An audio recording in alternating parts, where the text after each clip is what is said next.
गांव के बाहर खेतों में सूरज की पहली किरणें फैल रही थीं। पक्षियों की चहचहाहट पूरे वातावरण को मधुर बना रही थी।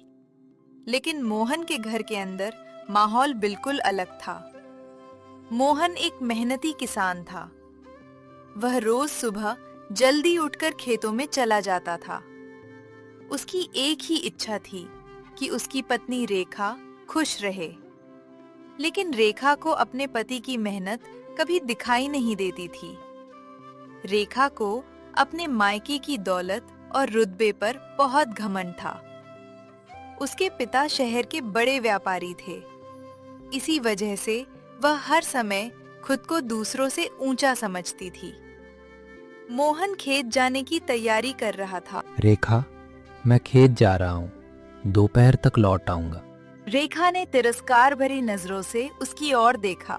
खेत जा रहे हो या किस्मत आजमाने? इतने साल हो गए, तुम्हारी हालत तो वही की वही है। मेहनत करने वाले की किस्मत एक दिन जरूर बदलती है। तुम्हारी किस्मत? मुझे तो नहीं लगता। अगर मेरे पिताजी ने मेरी शादी तुमसे ना करवाई होती तो आज मैं किसी बड़े अमीर घर में रहती। ये बातें सुनकर मोहन का दिल टूट गया, लेकिन उसने कुछ नहीं कहा। उसी समय पड़ोस की कमला वहां आ गई। अरे रेखा बहन, क्यों रोज रोज अपने पति को ताने मारती रहती हो? पैसे का इतना घमंड ठीक नहीं है। मेहनत से कुछ नहीं होता, पैसा होना चाहिए, पैसा। मेरे मायके वालों के पास जितना पैसा है उतना पूरे गांव में किसी के पास नहीं। कमला चुप हो गई और मोहन ये सब सुन रहा था। उसे दुख तो बहुत होता था, लेकिन वह जानता था कि घमंड इंसान को अंधा बना देता है। वह बिना कुछ बोले खेतों की ओर निकल गया।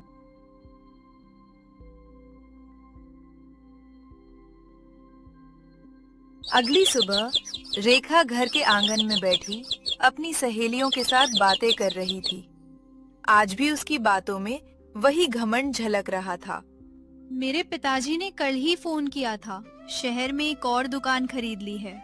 पैसा हो तो सब कुछ खरीद सकते हो। बहन, पैसा आज है, कल नहीं भी रह सकता। पैसों का इतना घमंड ठीक नहीं है।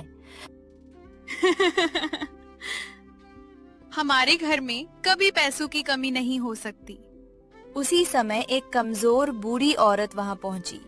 उसका नाम गंगा अम्मा था। बेटी रेखा, 2 दिन से चूल्हा नहीं जला। थोड़ा आटा मिल जाता तो भगवान भला करता। हर बार भीख मांगने चली आती हो, काम क्यों नहीं करती? बेटी, अब उम्र नहीं रही काम करने की। तो मैं क्या करूं? जाओ यहाँ से। आसपास खड़ी औरतें ये सब देख रही थीं। रेखा, थोड़ा आटा दे दो अम्मा को। नहीं दूंगी। आज इसे दूंगी तो कल पूरा गांव आ जाएगा। गंगा अम्मा की आंखें भर आईं। वो धीरे धीरे वापस मुड़ने लगी। तभी खेत से लौटता हुआ मोहन वहां पहुंच गया। अरे अम्मा, क्या हुआ? आप इतनी उदास क्यों हैं? अम्मा कुछ नहीं बोली और पास खड़ी शांति ने सारी बात बता दी। मोहन का चेहरा उतर गया। वह तुरंत घर के अंदर गया और एक बोरी से आटा निकाल लाया। अम्मा, ये रख लीजिए और जरूरत हो तो बताना। बेटा, भगवान तुम्हारा भला करे। बेटी रेखा, घमंड कभी अच्छा नहीं होता। समय सबसे ताकतवर होता है। इतना कहकर गंगा अम्मा वहां से चली जाती है और रेखा गुस्से से मोहन को बोलती है, तुमने मेरी बात के खिलाफ जाकर आटा क्यों दिया? क्योंकि भूखे को खाना खिलाना सबसे बड़ा धर्म है। तुम तो बहुत बड़े दानी बने फिरते हो। खुद के घर में तो खाने के लाले पड़े हैं। इतना सुनकर मोहन वहां से चुपचाप चला जाता है। गंगा अम्मा और मोहन के वहां से जाने के बाद रेखा का घमंड और बढ़ गया। उसे लगता था कि मोहन उसकी वजह से ही सम्मान पाता है। एक शाम मोहन खेत से थका हारा घर लौटा। पूरे दिन की मेहनत के बाद उसके कपड़े मिट्टी से सने हुए थे। घर पहुंचते ही उसने देखा कि रेखा अपनी सहेली कमला के साथ बैठी बातें कर रही है। भाभी, मोहन भैया बहुत अच्छे इंसान हैं। आज भी गंगा अम्मा उनकी तारीफ कर रही थी। रेखा ने मोहन की ओर देखकर ताना मारते हुए कहा। लो आ गए हमारे बड़े दानी महात्मा। अच्छे इंसान होने से क्या होता है? अच्छे इंसान से पेट नहीं भरता। भाभी, ऐसा मत कहो। सच ही तो कह रही हूँ। जो खुद मुश्किल से घर चलाता है वो दूसरों को दान बांटता फिरता मोहन है। चुपचाप खड़ा रहा। उसने ना कोई जवाब दिया, ना गुस्सा किया। यही बात रेखा को और चिढ़ा रही थी। कभी कभी तो मुझे लगता है कि मेरी किस्मत ही खराब थी जो मेरी शादी तुमसे हुई। ये सुनते ही कमला सन्न रह गई।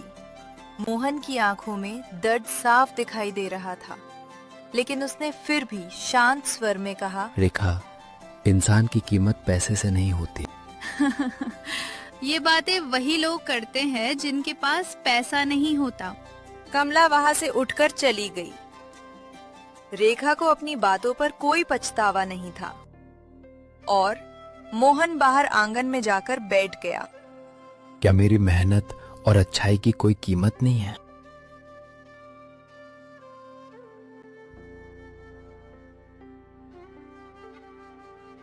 अगले दिन सुबह मोहन खेत जाने की तैयारी कर रहा था। उसने अपनी मेहनत से कुछ पैसे बचाए थे। ये पैसे वो नए बीज खरीदने के लिए जमा कर रहा था ताकि इस बार फसल अच्छी हो सके। मोहन ने पैसों की थैली अलमारी में रखी और खेत चला गया। दोपहर में रेखा की सहेली शांति घर आई। अरे रेखा, कहाँ हो तुम? जरा इधर आओ।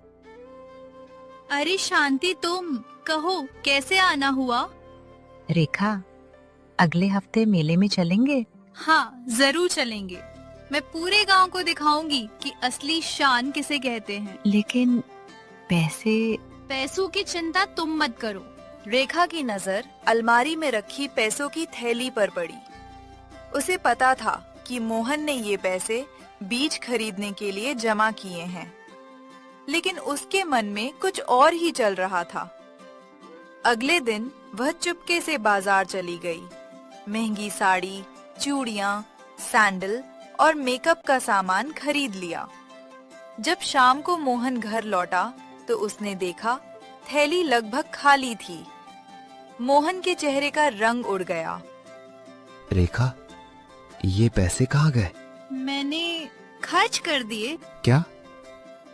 तो क्या हुआ? मैं कोई नौकरानी नहीं हूँ। मुझे भी अच्छे कपड़े पहनने का हक है। लेकिन ये पैसे मैंने नए बीज खरीदने के लिए जमा किए थे। तो क्या हुआ? फिर से जमा कर लेना। मोहन रेखा की बात सुनकर चुपचाप खड़ा रहा। उसके दिल को बहुत ठेस पहुंची थी। उसकी कई महीनों की मेहनत एक पल में खत्म हो गई थी।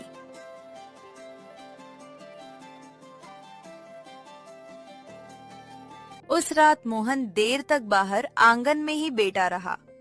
सुबह होते ही वह खेतों की तरफ निकल गया। खेत में खड़े होकर वह अपने खेत को देख रहा था। हे भगवान, अब तू ही रास्ता दिखा।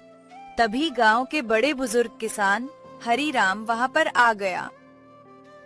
रास्ता भगवान नहीं दिखाता बेटा, रास्ता मेहनत दिखाती है। क्या बात है बेटा, कई दिनों से तुझे परेशान देख रहा हूं। मोहन पहले चुप रहा और फिर गंगा अम्मा वाली घटना, रेखा के ताने और बीजों के लिए जमा किए गए पैसों का खर्च हो जाना, सब कुछ बता दिया। हरिराम ध्यान से सुनते रहे और कुछ देर बाद वे मुस्कुराए। बस इतनी सी बात? आपको ये छोटी बात लगती है काका? नहीं बेटा, दर्द बड़ा है, लेकिन जिंदगी इससे भी बड़े इम्तिहान लेती है। तुम मेरे साथ मेरे घर चलो। मेरे पास पहले से ही कुछ अच्छे फसल के बीज हैं, वो तुम अपने खेत में बो दो। लेकिन काका, मेरे पास पैसे नहीं हैं। बेटा, तुमसे पैसे किसने मांगे हैं? जब फसल अच्छी होगी तब लौटा देना, नहीं होगी तो भी चिंता मत करना। हरिराम की बात सुनकर मोहन भावुक हो गया। उसने झुककर हरिराम के पैर छू लिए। मोहन बीज लेकर घर लौट रहा था। कई दिनों बाद उसके चेहरे पर हल्की मुस्कान थी। तभी उसने देखा कि रेखा आंगन में बैठी गांव की औरतों से बातें कर रही है। मैंने तो साफ कह दिया है, मुझे छोटी सोच वाले लोग बिल्कुल पसंद नहीं। रेखा की बड़ी बड़ी बातें सुनकर गांव की औरतें उसकी ओर देखने लगी। तभी एक औरत ने मोहन से कहा। अरे मोहन भैया, ये बीज कहाँ से लाए? मोहन कुछ बोलता उससे पहले ही रेखा हंस पड़ी। कहीं से उधार मांग लाए होंगे। इनकी जिंदगी ही उधार और उम्मीद पर ही तो चलती है। रेखा की ऐसी ताने भरी बातें सुनकर मोहन उदास हो गया। उसकी आंखों में दर्द था, लेकिन उसने कोई जवाब नहीं दिया। उस रात को खाना खाते समय भी रेखा ने ताना मारना नहीं छोड़ा। तो अब क्या सोच रखा है? इन बीजों से महल बना लोगे? मैं सिर्फ मेहनत करूंगा, बाकी सब भगवान पर छोड़ता हूँ। भगवान भी उसी की मदद करता है जिसके पास पैसा हो। रेखा की ऐसी बातें सुनकर मोहन बिना खाना खाए ही वहां से चुपचाप उठकर सोने के लिए चला गया।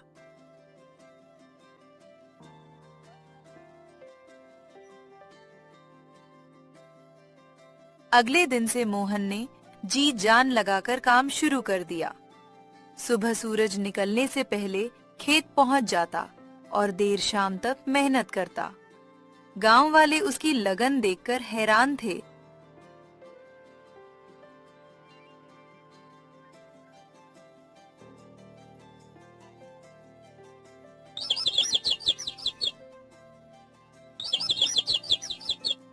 एक शाम जब मोहन खेत में काम कर रहा था, तभी आसमान पर अचानक काले बादल छा गए।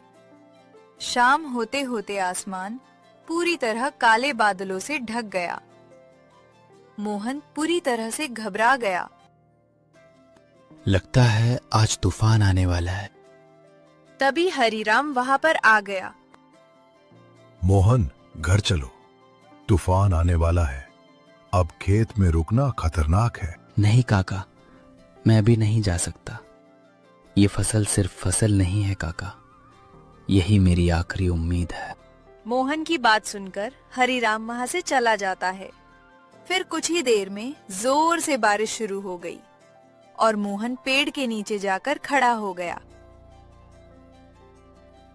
धीरे धीरे रात होते होते बारिश ने भी तूफान का जोर पकड़ लिया। बादल गरजने लगे, बिजली कड़कने लगी और मोहन उदास होकर पेड़ के नीचे खड़ा रहा। तभी हरिराम हाथ में लालटेन और छतरी लेकर मोहन के पास खेत में आ गया। काका, आप इस मौसम में?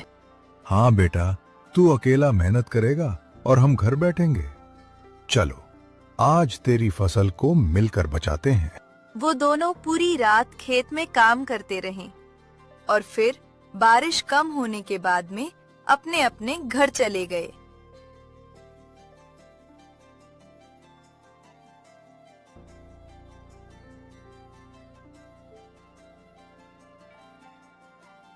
अगली सुबह जब सूरज की पहली किरण निकली, तब गांव के लोग अपने अपने खेत देखने पहुंचे। कई किसानों की फसल को नुकसान हुआ था। हर कोई चिंतित था। मोहन भी डरते डरते अपने खेत की तरफ बढ़ा। उसकी मेहनत रंग ला चुकी थी। तूफान ने नुकसान तो किया था, लेकिन बाकी खेतों की तुलना में उसकी फसल काफी हद तक सुरक्षित थी। अरे वाह मोहन, तुम्हारे खेत को तो कोई नुकसान नहीं हुआ। हाँ रामू, कल पूरी रात में और हरिराम काका खेत की देखभाल कर रहे थे, इसलिए बारिश से मेरे खेत को कोई नुकसान नहीं हुआ। अच्छा तो ये बात है। तभी सब गांव वाले कह रहे थे कि अगर मोहन रात भर खेत में मेहनत न करता तो उसकी फसल भी बर्बाद हो जाती। पहली बार गांव में मोहन के मेहनत की खुलकर चर्चा होने लगी और पहली बार रेखा ने भी लोगों के मुंह से अपने पति की तारीफ सुनी। उसके मन में कुछ बदलने लगा था। कुछ दिन ऐसे ही बीत गए। अब खेतों में फसल पककर तैयार हो चुकी थी। गांव के लोग अपनी अपनी फसल काटने में लगे हुए थे। मोहन भी अपने खेत में फसल काट रहा था और हरिराम काका और गांव के कुछ लोग मोहन की फसल काटने में मदद कर रहे थे। उधर रेखा घर से खिड़की में खड़ी होकर ये सब देख रही थी। उसे पहली बार एहसास हो रहा था कि मोहन को गांव वाले कितना सम्मान देते हैं। वह सोचने लगी, जिस आदमी को मैं हमेशा छोटा समझती रही, लोग उसकी इतनी इज्जत क्यों करते हैं? लेकिन उसके मन का अहंकार अभी पूरी तरह नहीं टूटा था। कुछ दिनों बाद मंडी में फसल बेचने का दिन आ गया। सुबह सुबह मोहन अनाज लेकर मंडी पहुंचा। वहां दूर दूर के व्यापारी आए हुए थे। एक व्यापारी ने अनाज देखकर कहा, तुम्हारा अनाज काफी अच्छा दिख रहा है। लगता है बहुत बढ़िया गुणवत्ता है। मुझे ये सारा अनाज खरीदना है। मोहन उस व्यापारी को अपना सारा अनाज बेच देता है। बदले में उसे अच्छे दाम मिल जाते हैं। शाम को जब मोहन घर लौटा तो पूरे गांव में उसकी चर्चा हो रही थी। काका, इस बार मोहन ने तो कमाल कर दिया। उसकी फसल इस बार सबसे अच्छे दामों में बिकी है। उसे उसकी मेहनत का फल मिल गया। अरे नहीं श्यामू भैया, ये सब मेरी मेहनत की वजह से नहीं, हम सब की मेहनत की वजह से हुआ है। अगर हरिराम काका मुझे फसल के लिए अच्छे बीज नहीं देते तो मैं कुछ नहीं कर पाता। क्यों मोहन बेटा, मैंने कहा था ना कि मेहनत कभी खाली नहीं जाती।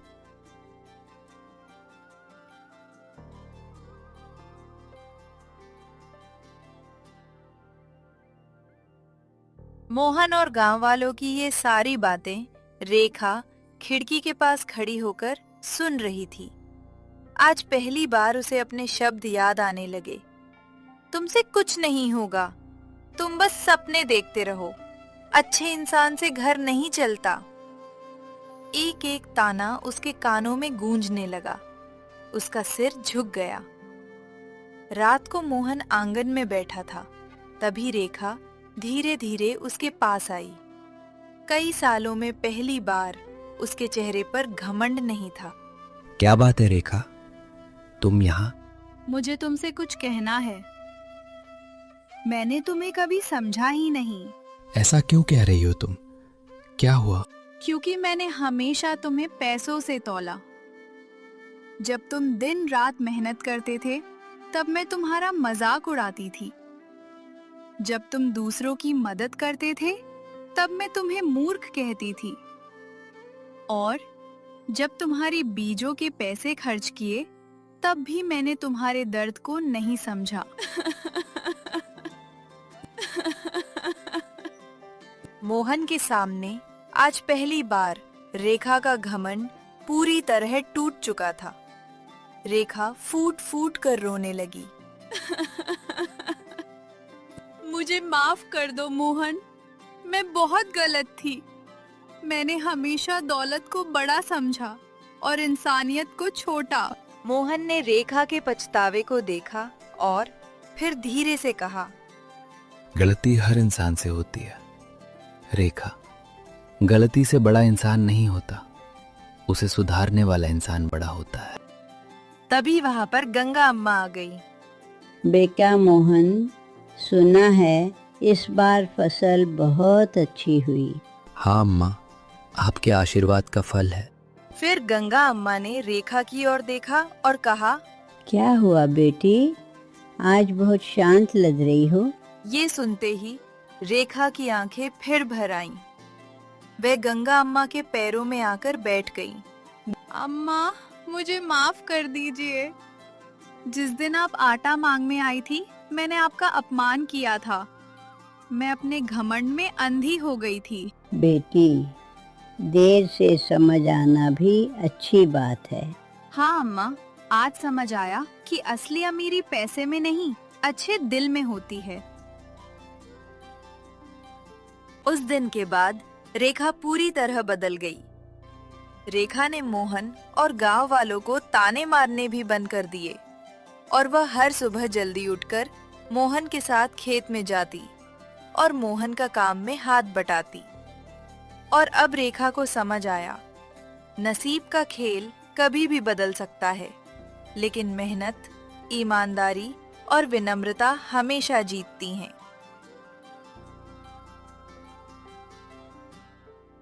तो दोस्तों, आपको ये कहानी कैसी लगी? अपनी राय कमेंट्स में जरूर बताइए। अगर वीडियो पसंद आया हो तो लाइक करें, शेयर करें और चैनल को सब्सक्राइब करना ना भूलें। मिलते हैं अगली शानदार कहानी के साथ। धन्यवाद।